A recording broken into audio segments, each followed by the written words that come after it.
Absolutely, go for it. Good afternoon, Banks family. We appreciate you taking the time to meet with us today. My name is Nilly. I'm Andrea. I'm Will. And I'm Charlotte. And we're pleased to be presenting you our financial recommendations regarding debt, savings, insurance, and more. We have 5 key goals, which include putting a down payment for a home in Brighton, Michigan, establishing a monthly budget, saving for retirement, getting a new vehicle for Olivia, and paying off your debt. Olivia and Marcus, we see that you guys have a combined gross income of $127,000, with Olivia working as a personal trainer and Marcus as an automotive line supervisor.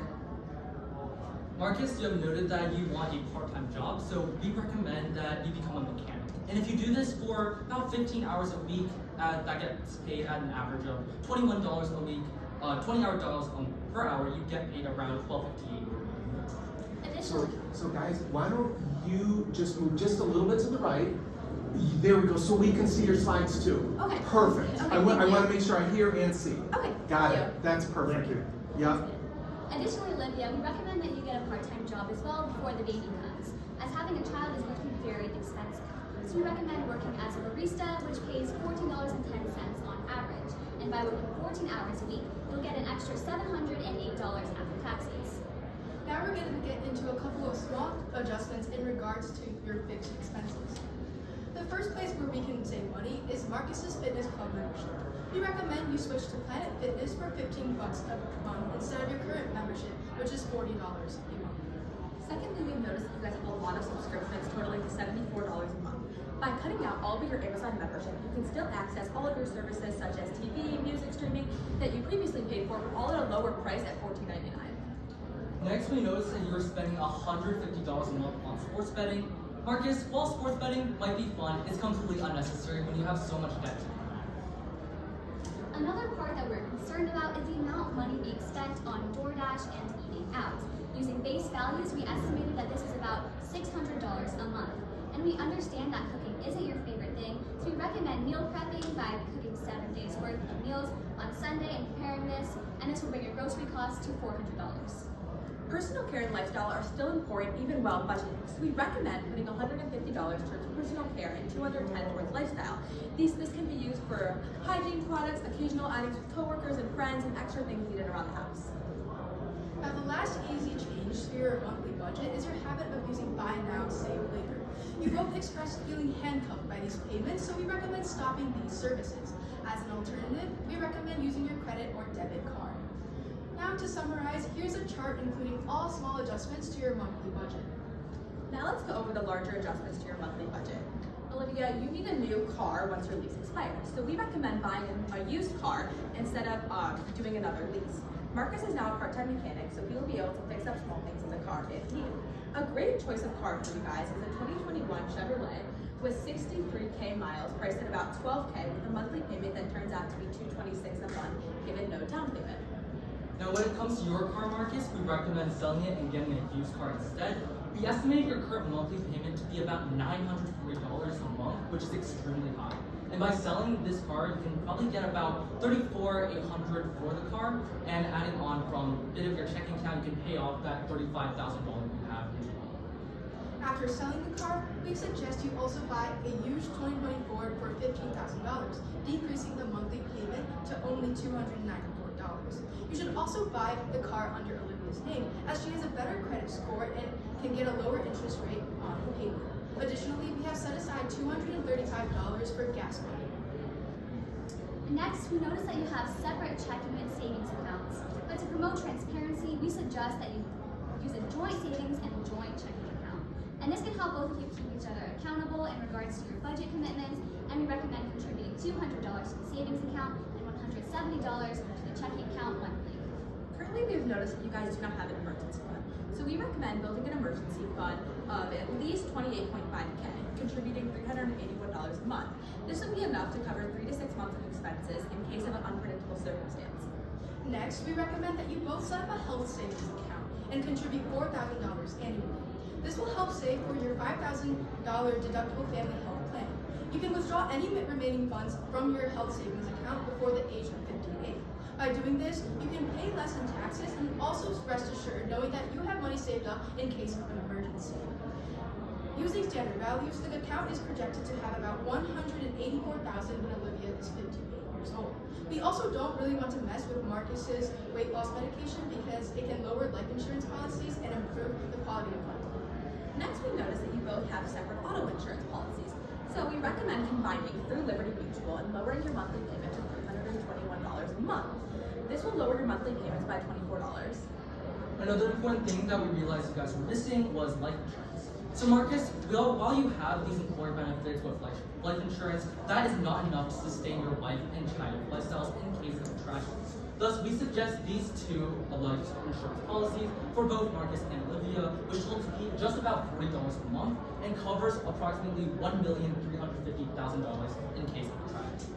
This concludes the larger life adjustments that we advocate for. Now moving on to debts and loans, we see you guys have a lot of debt. And to pay off these debts, we recommend using the snowball method. However, we suggest an exception of paying Marcus's $8,150 credit card debt off first to the collection agency to negotiate the best deal. We plan on paying the debts off in this order. The collection agency will likely negotiate with you, Marcus. Most collection agencies would be happy with 30 to 50% of the balance you owe that is paid as a one-time payment instead of a monthly payment. To calculate the amount you would likely end up owing them, we use 40%. Now, Marcus only owes approximately $5,000 instead of $8,150. To pay this value off, we recommend using all the money from your tax return, all the money from your savings account, and $684 from your checking account. While taking out money from your savings and checking account might seem overwhelming, this is a necessary measure to go debt-free. With Marcus's debt out of the way, we suggest putting more money towards Olivia's credit card balance. Because of the extra income generated from your guys' part-time jobs, you can both afford to pay $1,445 a month to pay off Olivia's credit card in just 2 months. Now moving on to Marcus's credit card balance, we suggest that you pay $328, which is double the minimum payment, while Olivia is paying her credit card off. Now once Olivia's card is paid off, put the money used to pay her card off towards Marcus's credit card balance. And adding these values together, we can see that the monthly payment is $1,773.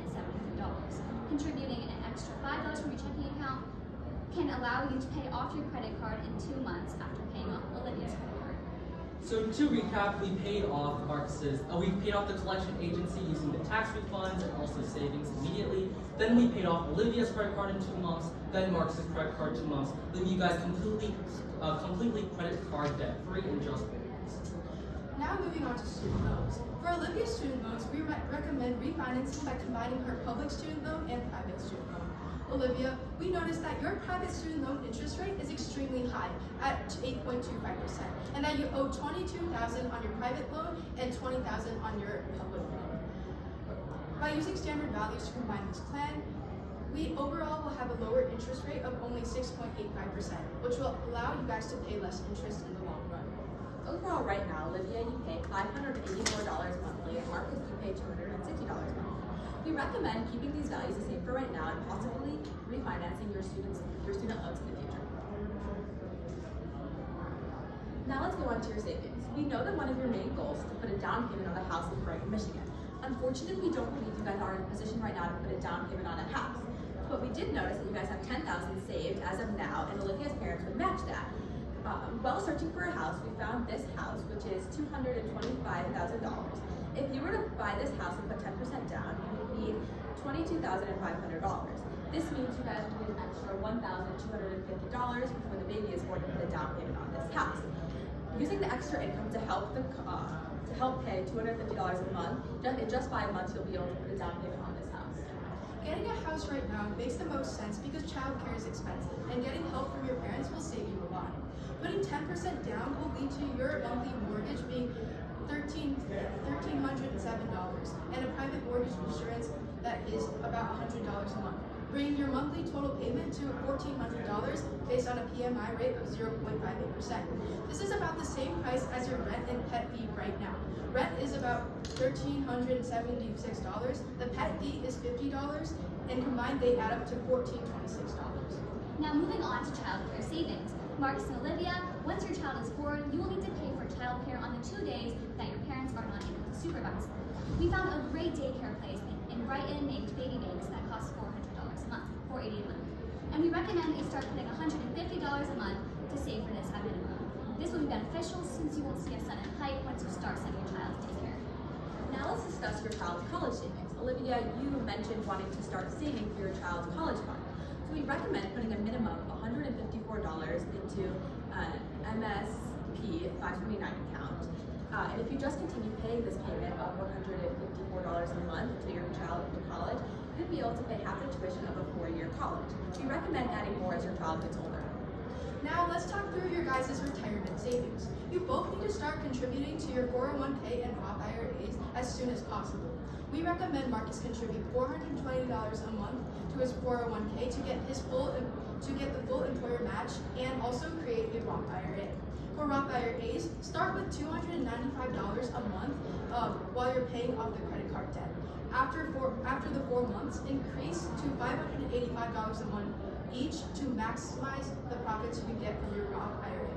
If you guys retire at age 65, as you can see here, you will have about $3.82 million in your retirement savings accounts combined. Right now, Olivia's Roth IRA account is invested in Fidelity, but now we suggest going about 90-10 in favor of stocks, specifically the S&P 500, because that gives the most amount of return, and also because you guys are young, it's best to take risks on your retirement savings.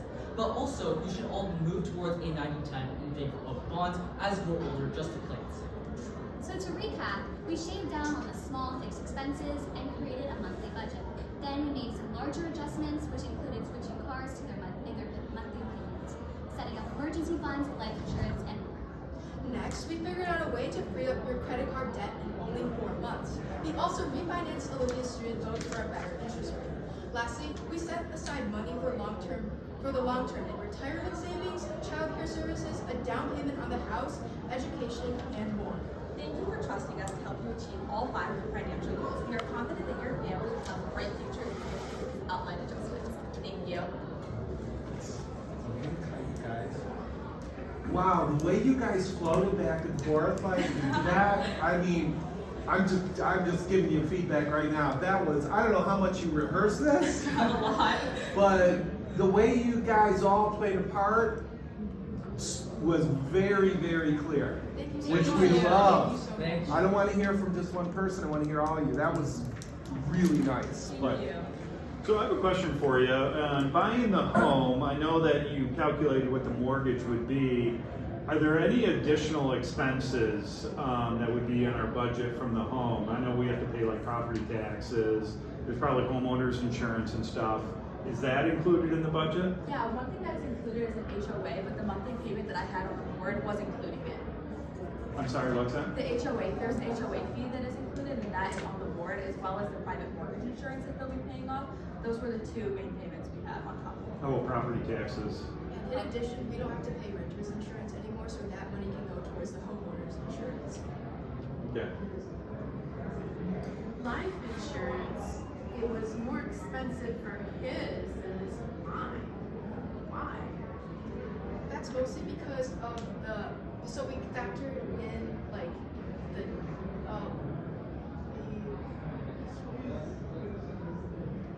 so we factored in like the amount of money that Marcus makes, and Marcus makes I think $15,000 more than Olivia does. So bigger coverage. Yeah, so therefore he would have a bigger coverage. Anything you looked at?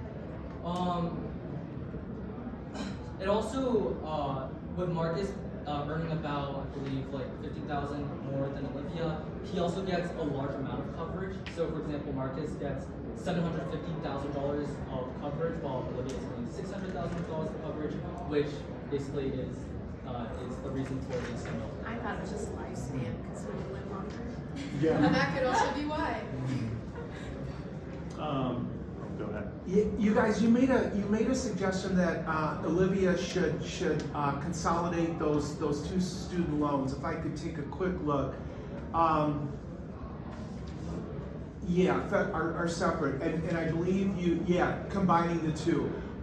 Where would I go to do that? Should I go to the Department of Education? Should I go to a bank or a credit union? If I decided to take 2 loans and put them into one, any more specifics there?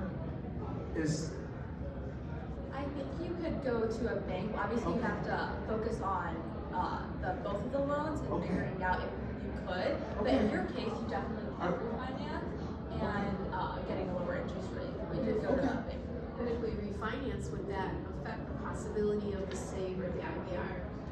Yeah, I mean, are federal student loans and private student loans, are the rules the same or are they a little different? Just high level. So the difference is mainly in the interest rate. So as you Okay. can see up there, the private student loan has a much higher interest rate. Okay. And since we're paying more on the private student loan, by combining them and getting a lower interest rate, we can overall just pay less interest.